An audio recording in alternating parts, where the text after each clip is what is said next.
Hi friends, welcome to our channel flavours with N9D cooking channel.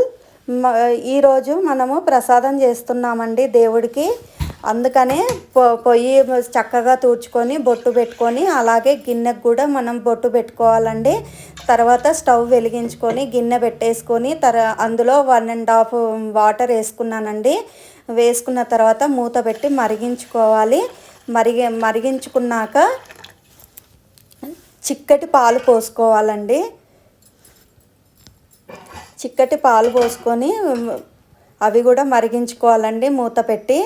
అవి ప్రసాదానికి కాబట్టి మంచిగా మనం పొయ్యి మీద పాలు పొంగించుకుంటే శుభకార్యం అంటారు కదండి, శుభకరం. అందుకనే పాలు పొంగించాను. పొంగించిన తర్వాత అందులో రైస్ వేసుకున్నానండి.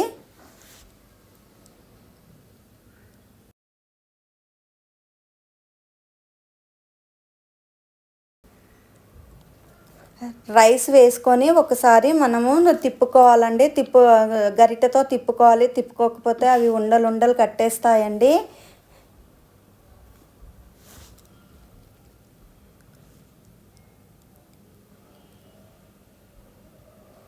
వాటిని మంచిగా ఉడికించుకోవాలండి. అన్నం మెత్తగా అయ్యే వరకు ఉడికించుకొని ఇలా దగ్గర వచ్చాక దాన్ని ఉడికిందా లేదా అన్నం ఒకసారి చూసుకోవాలి. మనము చూసుకున్న తర్వాత ప్రసాదానికి సరిపడా షుగర్ వేసుకోండి. తర్వాత దాన్ని ఒకసారి కలుపుకోవాలి మంచిగా. అది షుగర్ వేయగానే దించండి, ఎందుకంటే పాలు విరిగిపోతాయండి తీపికి. అందుకని నేను షుగర్ వేయగానే దింపేశాను. తర్వాత ఇంకొక కడాయి పెట్టుకున్నానండి. కడాయి పెట్టుకొని అందులో బాదాము, కిస్మిసు, గుమ్మడి గింజలు వేసుకున్నానండి. ఆవు నెయ్యి వేసుకొని గుమ్మడి గింజలు వేసుకొని వేయించుకోవాలండి.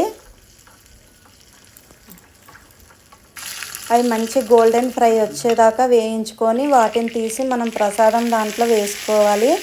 తర్వాత ఒక గరిటె తీసుకొని మంచిగా తిప్పుకోవాలండి. అంత ఫ్లేవర్ అంతా ప్రసాదానికి పడుతుంది.